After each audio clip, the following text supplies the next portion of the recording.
Que a bênção do Senhor repouse sobre você, amigo querido, que vem à nossa igreja, à casa do Senhor, receber a bênção de Deus através do culto desta manhã. Anunciei muita coisa, não foi? Deu para entender? Deu para entender? Deu? Palavra do Senhor. Vamos abrir a palavra do Senhor. O livro de Daniel, no capítulo 12,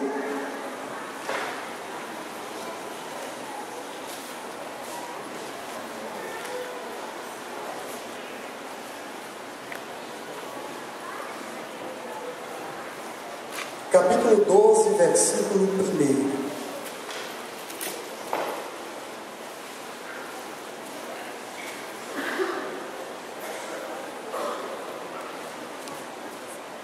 Diz: e naquele tempo se levantará Miguel, o grande príncipe, que se levanta a favor dos filhos do teu povo, e haverá um tempo de angústia como nunca houve desde que houve nação até aquele tempo.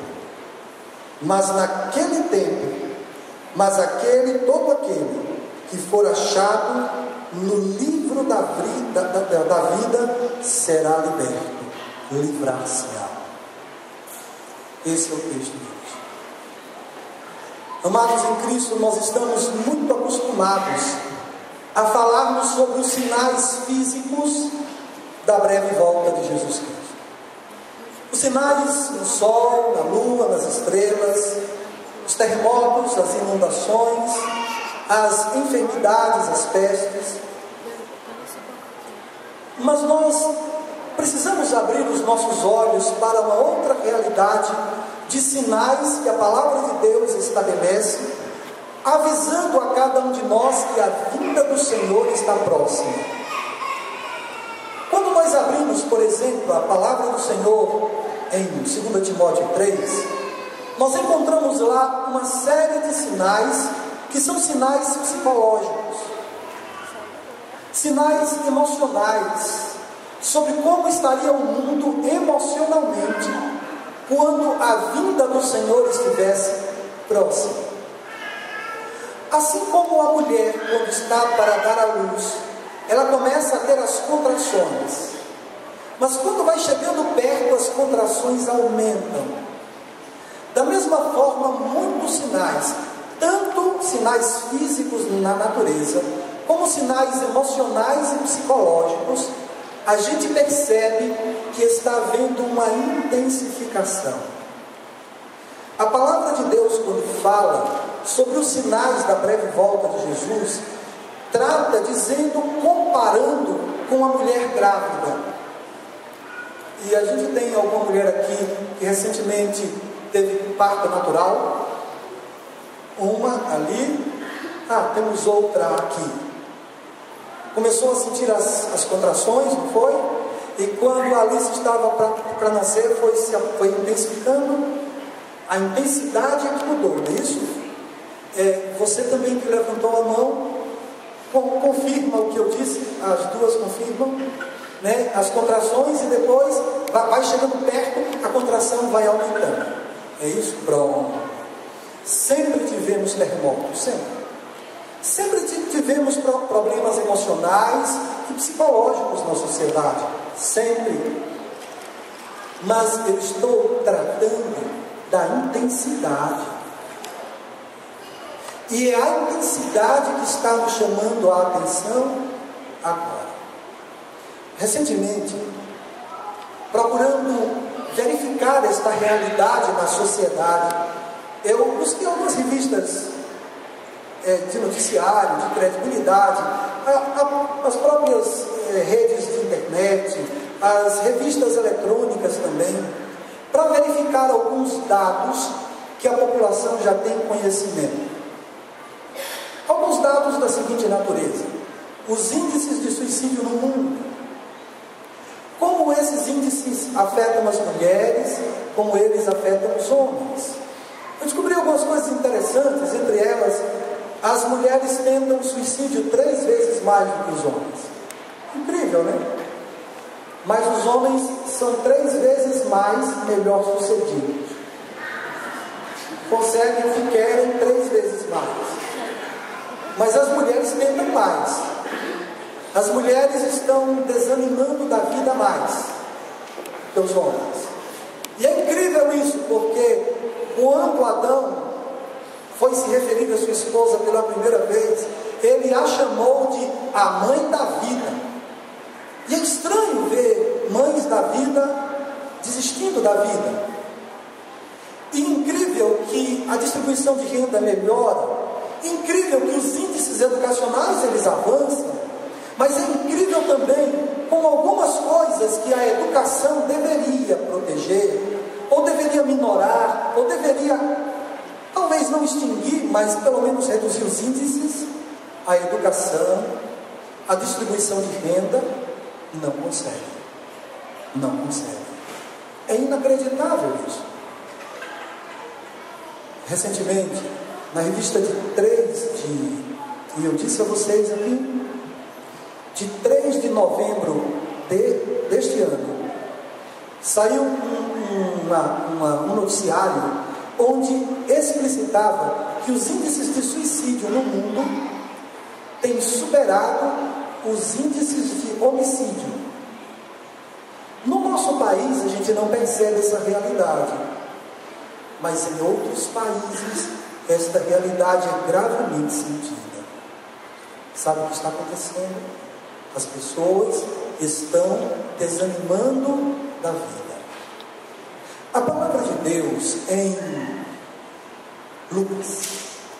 Lucas capítulo 21, tem uma palavra que é muito parecida, que é idêntica a uma que nós lemos agora nesse texto que acabamos de ler. Lucas capítulo 21. Lucas capítulo 21.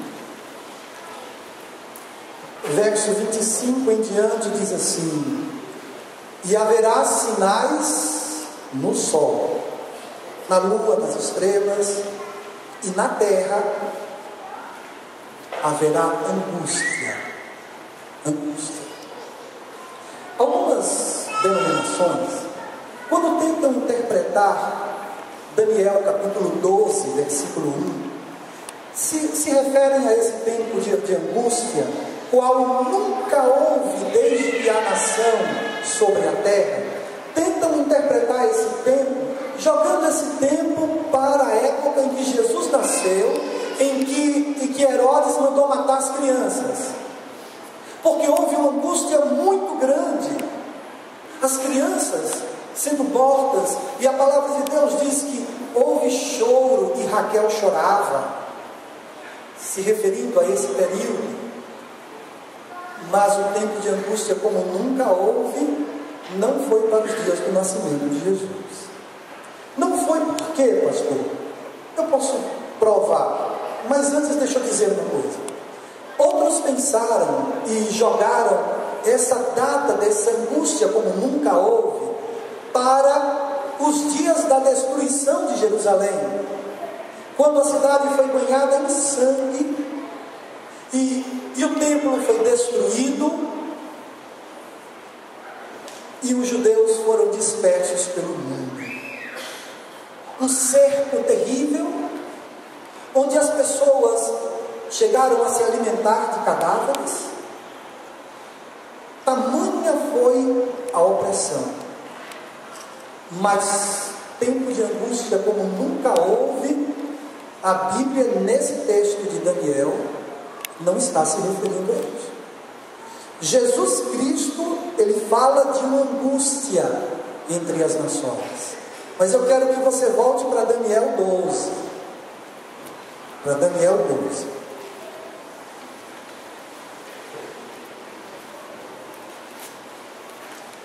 O versículo 2 me dá a indicação de por que não podia ser na matança dos inocentes promovida por Herodes, e também por que não poderia ser no período do ano 70, quando Jerusalém foi destruída. Olha o verso 2. E muitos dos que dormem no pó da terra, o quê? Já é um indicativo. Já é um indicativo. Uns para a vida eterna e outros para vergonha e desprezo eterno. Os que forem sábios, pois, resplandecerão com o fulgor do firmamento, e os que a muitos ensinam a justiça, como as estrelas sempre e eternamente. Amados em Cristo, a palavra de Deus fala de angústia. Aí eu fui pesquisar e tentar descobrir o que é este sentimento. Tentar descobrir se trata de um sentimento. Quando que isso alcança as pessoas? Eu quero convidar vocês para conhecerem um sentimento mais difícil de definir. Eu selecionei 2 filósofos, mais 2, 3 e mais um psicanalista. Eu fui a Freud, Lacan também, Lacan. Eu fui a Heidegger, ver o que ele dizia a respeito de angústia. E tanto Kierkegaard, um dinamarquês, todos estes tentaram explicar o que é angústia. As explicações que eles dão são muito interessantes. Muito interessantes. Mas, apesar deles definirem, alguns até com certa propriedade, nenhum deles consegue apresentar uma terapia, uma cura para a angústia. Eu já li muita gente que fala de depressão e apresenta uma terapêutica para a depressão. Gente que fala de ansiedade e apresenta. De fobias e apresenta. E eu estava seguro até esta semana, e essa madrugada, acredito, 3 da manhã eu me levantei inquieto. Eu li 281 versos bíblicos, grifando alguns detalhes, porque eu precisava de uma resposta de Deus. Acredita num negócio desse? E fiquei inquieto a madrugada, lendo a Bíblia, grifando, puxando dali, tentando entender o que seria esse tempo de angústia. O que seria esta angústia? O tempo, eu me despreocupei com o tempo, porque a pregação ela seria sobre o tempo de angústia. Mas eu me despreocupei com o tempo e fiquei só com a angústia mesmo. Porque eu não conseguia definir isso. Eu não conseguia. Lacan, quando vai tentar definir a angústia, o que é angústia, ele esquece a psicologia e a psiquiatria. E ele parte para a psicanálise. Lacan. Não gosto muito dele. Heidegger, o pai dele era sacristão e era muito cristão.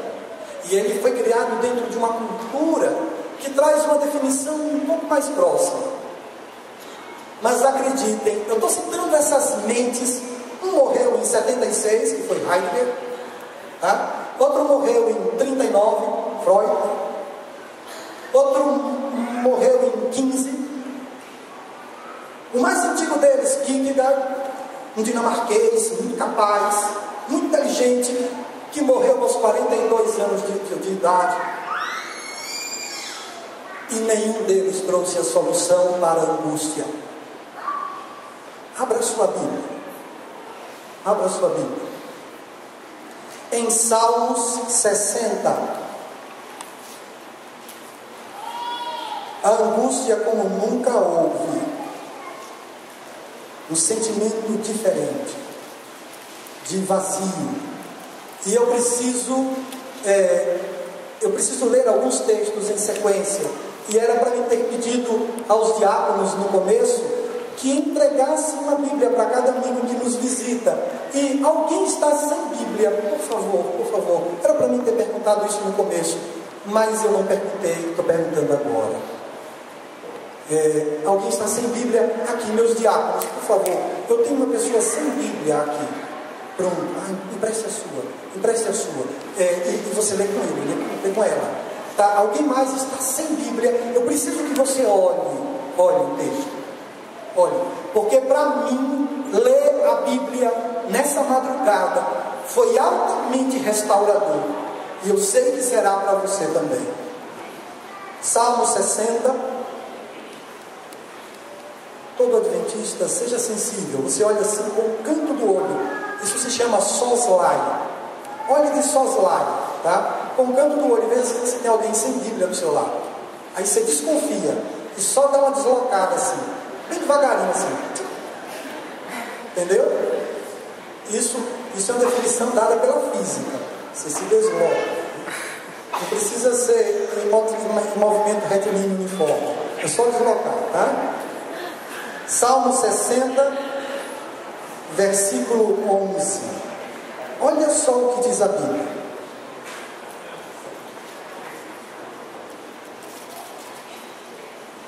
Dá-nos auxílio na angústia, porque vão é o socorro do homem. Pronto. Angústia, não tem pílula para angústia. Não tem. Esqueça. Não vá ao psicólogo pedir um remedinho, ao psiquiatra pedir um remedinho para curar a angústia que ele não tem. Ele não tem. Dê uma olhadinha em Salmo 108. Salmo 108.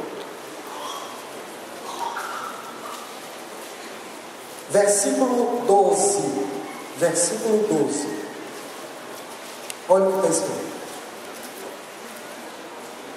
Diz assim: dá-nos auxílio para sair da angústia, porque vão é o socorro da parte do homem. Mesmo autor, em outra poesia, ele trata. E ele diz que o homem não tem socorro para esse tipo de coisa. A palavra de Deus, na melhor das hipóteses, ela faz uma sugestão. Ela diz assim: em todos os momentos ame o seu amigo, que na angústia ele não vai lhe curar, mas você vai ter um irmão. Em todo tempo ame o seu amigo, que na angústia você vai ter um irmão. Eu vou mostrar um texto curioso, que eu acho que você, se já leu, não assim, talvez não tenha dado tanta atenção. Esse homem que escreveu esse texto, ele era muito jovem quando ele escreveu esse texto. Eu vou mostrar textos dele jovem e textos desse mesmo homem mais velho. Provérbios, Salomão, claro. Provérbios 25, 19.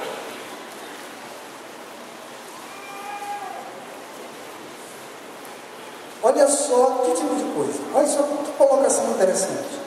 Como dente quebrado e pé torcido, desconjuntado,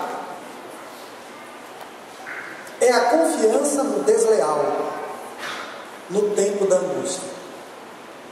Pé quebrado, como dente quebrado. Quando o dente quebra, você fica mastigando, não fica inseguro? Não fica inseguro com um dente pé desconjuntado, pé torcido, que torceu um tornozelo. Como é que a pessoa anda? Inseguro, né? Não é inseguro? É desleal qualquer um que disser que tem cura para a angústia. É desleal, é charlatão, é mentira. Para a angústia, você, ninguém tem cura. A ciência não tem cura para a angústia. Não tem. Se você vê o tratado de Kierkegaard a respeito de angústia, um filósofo espetacular, ele fala, impressiona pelo conjugado das palavras, mas no final, me cure, e a cura não vem. E a cura não vem. Eu estou colocando diante de todos algo que a cura só vem de um único endereço. Só a farmácia do céu tem a medicação para curar o ser humano da angústia. Pastor, angústia não é parecida com medo? Não.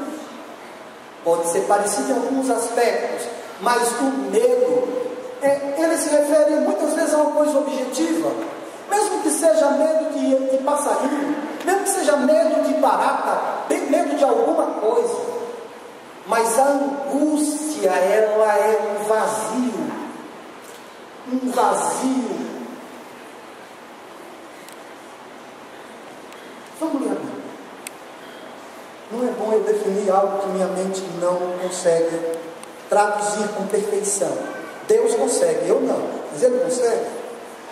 Em Eclesiastes capítulo 4, o mesmo autor de Provérbios, só que aquele estava mais velho, mais experiente, né? Eclesiastes capítulo 4, ele dá uma espetadinha na gente, sabe? Ele dá uma espetadinha nessa sociedade, na nossa conjuntura. Ele não tem pena. Ele diz assim: melhor é a mão cheia, uma mão cheia com descanso, do que as duas mãos cheias, como resultado da exaustão, do trabalho cansativo e da angústia. Correr atrás de coisas sem valor gera angústia. E aqui tem a primeira dica de cura: o sábado do Senhor. Não pense que é lucro trabalhar no sábado do Senhor para encher as duas mãos. Não pense. Você precisa, eu preciso de descanso regular, e não apenas quando der, e não apenas quando a empresa der uma folga, e não, eu preciso do descanso do Senhor. Mas o sétimo dia é o sábado. De quem? O proprietário é quem? É o Senhor. Quando ele vem, e lá em Marcos ele fala, ele diz assim: eu sou o Senhor do sábado. Aquele Senhor de Êxodo, o sétimo dia é o sábado do Senhor, é o mesmo Senhor de Marcos, quando ele diz o sétimo, eu sou o Senhor do sábado. O mesmo Senhor, Jesus Cristo. Acredite, eu e você precisamos de descanso, de paz. Melhor é uma mão cheia só, e o descanso, do que as duas mãos cheias. As duas mãos cheias. É melhor minha TVzinha de tubo do que uma TV de LED. Significando minha exaustão. Muito melhor. Significando que eu desprezei o momento de comunhão com o Senhor. E eu tenho medo dos adventistas, porque a gente acaba desenvolvendo nos sermões uma cultura de ser adventista de sábado em sábado. Mas estar com o Senhor não é uma obra sabática. Estar com o Senhor é algo que precisa acontecer todos os dias, e precisamos ser adventistas de sábado a sábado, e não de sábado em sábado. O descanso do Senhor é para ser adquirido todo dia. Todo dia. Eu tenho outro texto. Está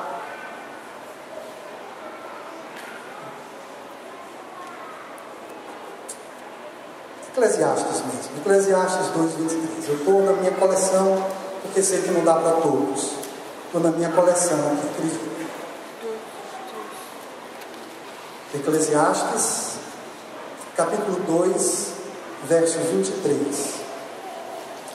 Porque todos os dias são dores, e é verdade, todo dia tem alegria, todo dia tem lutas, tem dores, e a sua ocupação é a aflição. Até de noite não descansa o seu coração. Isso é vaidade. Mais um apelo ao descanso. Até de noite. Então eu não estou falando só do sábado, entendeu? Não estou falando apenas do sábado. Estou falando de descanso, comunhão com o Senhor todos os dias. O sábado é algo totalmente especial.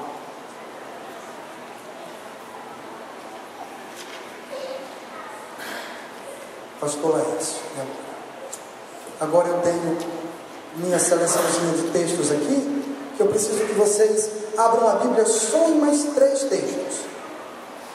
O primeiro está em Gênesis 41, 52. Abra lá.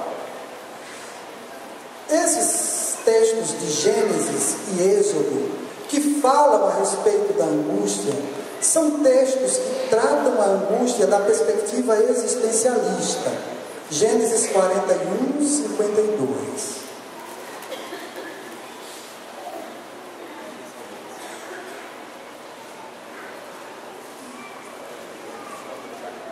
E o segundo chamou Efraim, porque disse: Deus me fez crescer na terra da minha aflição. José sofreu muito lá no Egito. Aflição, nesses textos do Pentateuco, muitas vezes eles são direcionados, eles são assim, outra forma de falar de angústia. E José passou muitas angústias. Muitas angústias. A existência dele foi sofrida, muito sofrida. Você encontra angústia no coração de mulheres que queriam dar à luz e não podiam. Nesse período aí todo de Gênesis, você encontra angústia em pessoas que estavam oprimidas, como Jacó, que tinha muitos sofrimentos com um tema. A vida de Jacó foi muito sofrida com um tema: família.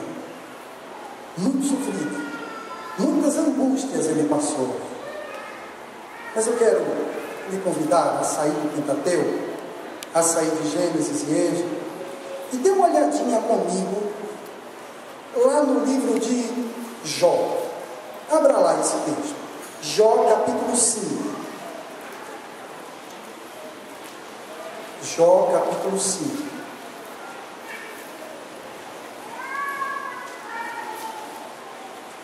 O verso é o verso 17. Jó 5:17. Diz assim: Eis que feliz é o homem a quem Deus repreende. Não despreze a orientação, a correção do Senhor, porque Ele faz a chaga e Ele mesmo a liga. Ele fere e as suas mãos curam. Em 6 angústias te livrará, e na 7ª o mal não te tocará. Na fome, isso da angústia, ele te livrará da morte. Na guerra, ele te livrará da espada, da violência da espada. Do açoite da língua estarás coberto. Incrível! A palavra de Deus, ela coloca a fofoca como fonte de angústia. E quando a angústia a pessoa que sofre com fofoca passa. E a palavra de Deus coloca aqui nessa relação. E eu não imaginava que eu pudesse achar, falar mal dos outros, trazendo angústia, do mesmo jeito que passa fome, do mesmo jeito que está correndo risco de ser morto por uma espada. Aí a palavra de Deus traz que minhas palavras, a forma como eu falo de você e a você, pode levar angústia às pessoas. Então, se as palavras, se a aproximação, se a presença, se o amor, ou se o contrário disso leva à angústia, que é ferir, que são palavras que às vezes até dizem a verdade, irmãos, mas a gente precisa atinar para uma coisa, seja no nosso lugar de trabalho, de estudo, onde for. Mesmo que uma pessoa tenha feito algo errado, a palavra de Deus não aprova que mesmo eu dizendo a verdade, eu publique, eu dissemine esta verdade. A verdade que tem que ser disseminada é esta, e não a verdade que eu descobri sobre a vida dos outros. Porque mesmo verdade traz angústia, e o Senhor não aprova. Eu sei que somos educados. Eu sei que não fazemos isso. Sei que muitos não fazem por educação. Sei que muitos não fazem por consciência cristã. Mas o ideal é que todos nós não façamos, porque Cristo, consciência cristã, habita em nós. Porque Ele nos ama e nos convidou a amarmos os outros como Ele nos ama.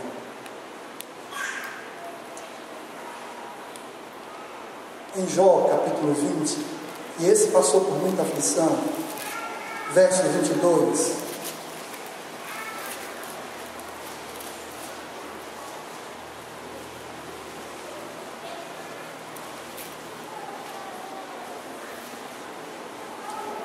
Deixa claro que ter muita coisa não livra da angústia. E olha, sendo plena a sua abundância, abastança, estará angustiado.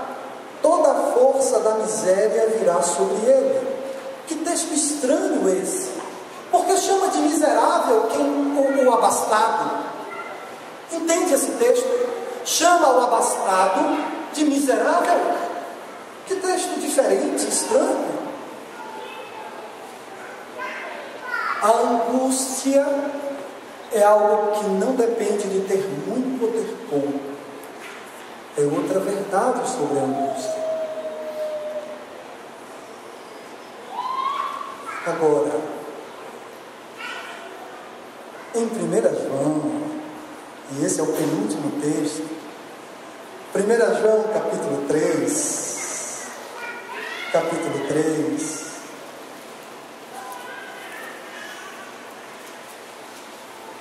verso 20, a palavra do Senhor diz assim: saibam todos, diz a palavra do Senhor, saibam todos, que se o nosso coração nos condena, maior é Deus do que quem?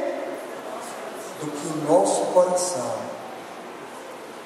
Maior é Deus que o nosso coração. E Ele conhece o que?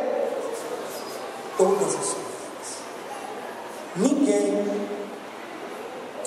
precisa sofrer angústia, que é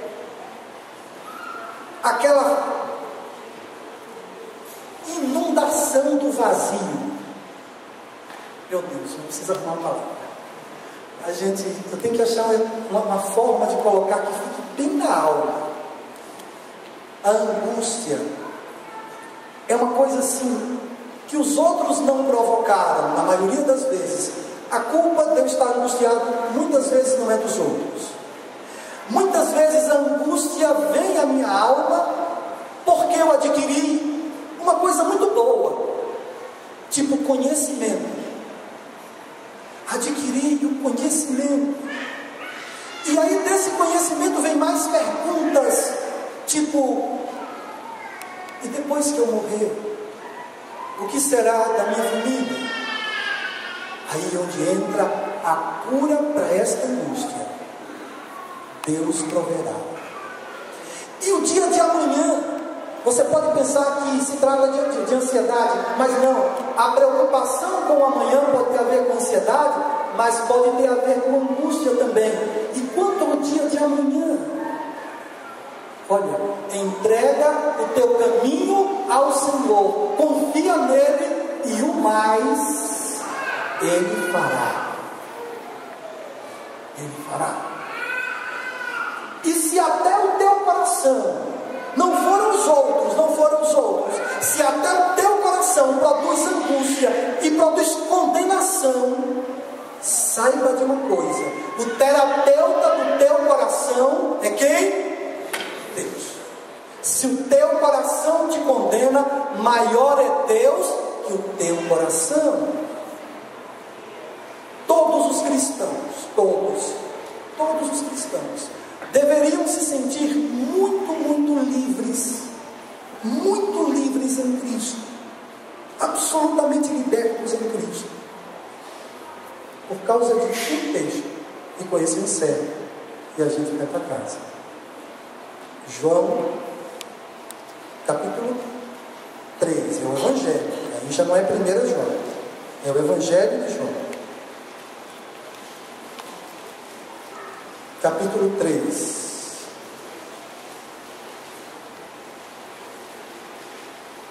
Versos 17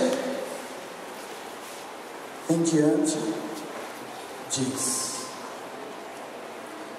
porque Deus enviou o seu Filho ao mundo, não para que condenasse o mundo, mas para que o mundo fosse salvo por ele.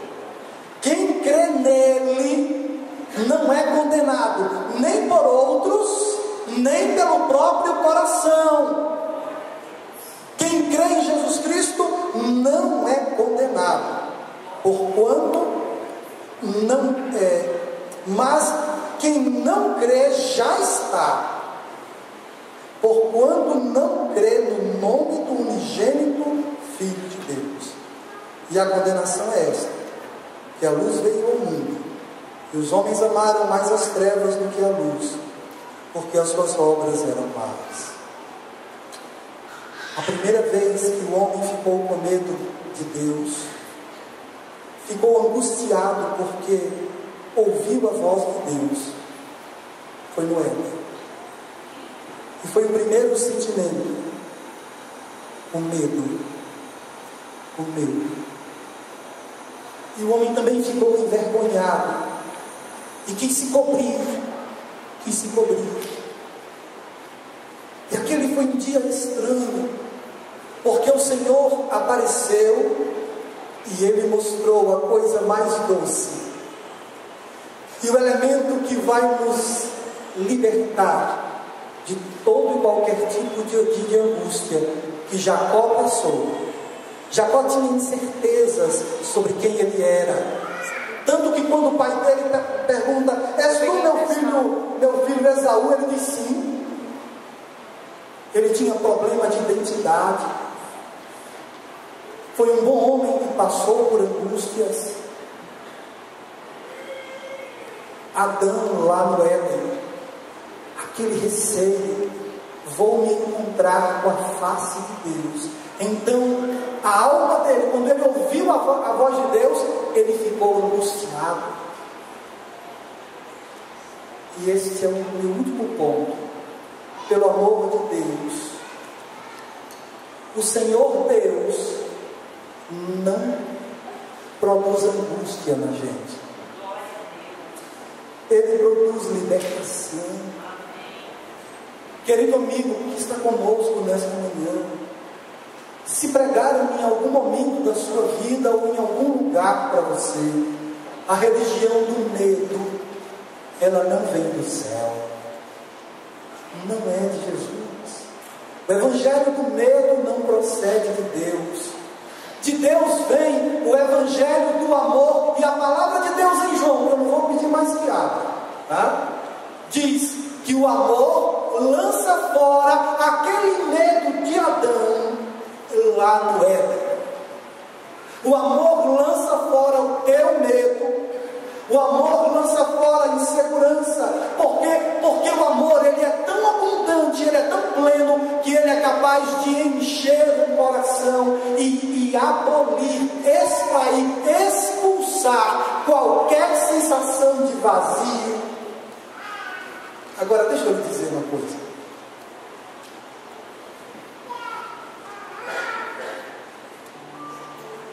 Em grego, justiça é dikaios. Dikaios. Ou justo é dikaios. Justiça, a gente pronuncia mais ou menos assim, dikaiosine.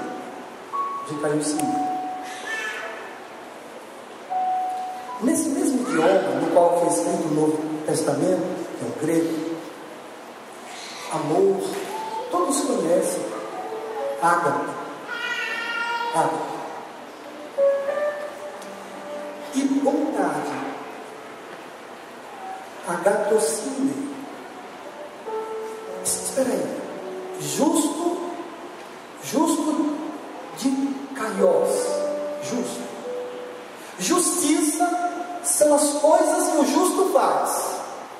Atos de justiça são as coisas que o justo faz. E as coisas que o amoroso faz? As coisas que o amante de minha alma,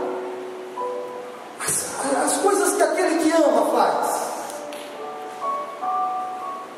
são atos de bondade. Em todo tempo, ame. E se eu estou falando para alguém aqui nesta manhã que tem no coração um pequeno espaço vazio, em nome de Jesus Cristo, preencha-o com amor. Só que amor, na palavra de Deus, não é só um substantivo abstrato, inclusive para nomear algo inimaginável. Na palavra do Senhor, amor tem que ser traduzido em atos de bondade, fazer bem. Numa sociedade que vive de si para si, as pessoas estão querendo morrer. Numa conjuntura egoísta, as pessoas estão tirando a própria vida. A própria vida. Autogratificação não realiza. Eu sei que o que eu estou falando é filosoficamente louco, mas eu estou falando de algo que vai além da nossa vã e tola filosofia. Vai além. Eu estou dizendo que a autogratificação não realiza. Buscar a satisfação própria não enche o coração. Eu estou dizendo que a bondade do Senhor foi o que nos atraiu para Ele com amor eterno. Eu te amei, mas foi com a minha bondade, disse Deus, que eu atraí vocês. É com a tua bondade que você atrai a tua esposa, é com a tua bondade que você atrai o teu vizinho, é com a tua bondade que você atrai o seu filho. Porque bondade é o ato do amor, assim como justiça é o ato do justo. É bondade. Quando disserem amai-vos uns aos outros, então pense, vou dar atenção ao esquecido. Quando disserem amem uns aos outros, então você pensa assim, eu vou ver o que eu posso fazer pelo meu irmão necessitado.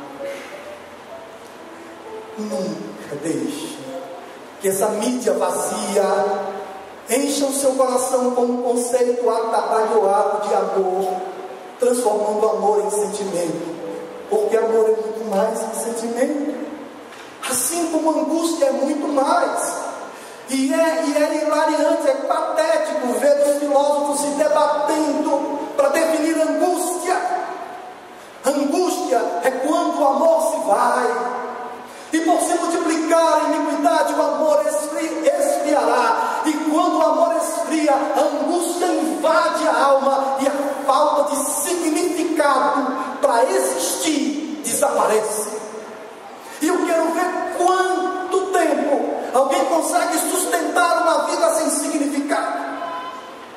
Cristo nos deu razão para vivermos hoje, nos deu razão para vivermos esta semana, nos deu razão para esperarmos a sua volta, nos deu razão. Eu quero viver porque há um tesouro de um valor inefável e eu prossigo para o alvo.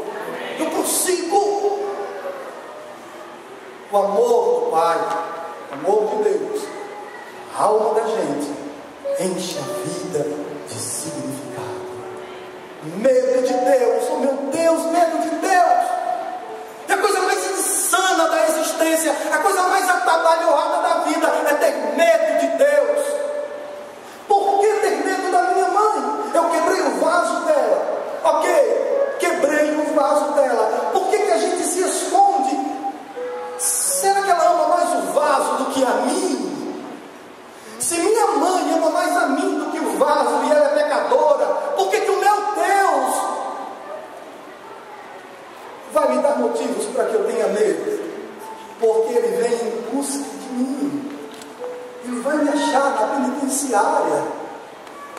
e vai me carregar nos braços dele, vai dar para a minha vida um outro sentido. Ele pode e ele faz. Esperança. A esperança é doce, e nós vamos cantar dessa esperança. Oh, que esperança! Eu cantava essa canção, eu era um garotinho, e eu era um desbravador com 12 anos, sim, e a gente subia num pau de arara. O senhor sondou de avião, pastor. O senhor não cantou de pau de arara. E a gente ia acampar, e de vez em quando o caminhãozinho atolava, e a gente começava a empurrar o caminhãozinho, e até hoje eu me lembro, 5h30 da manhã, empurrando um caminhão para tirá-lo do atoleiro e cantando "Ó que esperança", no pé de uma montanha, na serra de Itabaiana, cantando "Ó que esperança". Meu coração está cheio de esperança, esperança de ver o Senhor. E eu quero convidar todos a louvarem o Senhor através desta canção, que eu sei que vai mudar seu coração, porque na madrugada eu cantei e inundou o meu coração. Vamos louvar o Senhor. Como ela é muito curtinha, a gente canta e a gente repete, viu? Só para ficar bem gravado. Só que eu não tenho voz bonita. Eu estou com medo dos cantores. Vocês vão ficar comigo.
Querido Senhor, aguardamos o Senhor. Sabemos que haverá um tempo de angústia como nunca houve, desde que há nação sobre a terra. Sabemos disso, Senhor. Mas o vazio não alcançará aqueles que estão cheios do Teu amor. A angústia não alcançará aqueles que pelo poder do Teu amor expulsaram o medo, fizeram com que o pecado não tivesse poder em suas vidas. Mas é o teu amor, Senhor, não é a nossa força. É a tua graça, Senhor, não é o nosso poder. Por isso, nesse momento, nos humilhamos diante da tua mão, agradecendo por tua bondade, agradecendo por teu amparo, implorando a tua bênção, porque muito precisamos de ti. Ó Senhor, Senhor da glória, nos perdoa por todas as vezes, Senhor, que temos medo de ti. Por todas as vezes que o medo a respeito do mal que o Senhor possa nos fazer, Senhor, que palavra louca, que pensamento injusto. O Senhor não planejou mal para ninguém, mas o Senhor planejou caminhos de paz para todos nós. Nos ajuda a entender o teu amor, a vivermos à luz desse amor, a compreendermos que nos atos de bondade, Senhor, que são apenas a estampa, a coisificação do amor percebido na alma. Ó Deus do céu, ajuda-nos a materializarmos o amor em atos de bondade, Senhor. Ajuda-nos a materializarmos o amor através da misericórdia para com os que falham, ao invés de publicidade, Senhor, compaixão. Ajuda-nos, Senhor, a nos colocarmos no lugar do outro e assim a fazermos para com ele aquilo que gostaríamos que fizessem para conosco. Nos perdoa quando, apesar de sabermos a tua vontade, não fazemos. Nos perdoa, Senhor. Se em algum momento nosso coração nos condenar e tentar dizer para alguém que não tem mais saída, ajuda, Senhor, todos os que estão aqui a se lembrarem de que maior és tu, ó Pai, do que o nosso coração. Nosso coração não pode dizer para a gente que não vale a pena viver. Nosso coração não pode nos induzir a desistir da vida. Não pode, Senhor, porque tu és maior que o nosso coração. Nos ajuda a levar essa mensagem para outras pessoas que desistem da vida, Senhor, não querem mais viver, porque o coração delas está dizendo para elas que o erro delas é maior que o teu amor.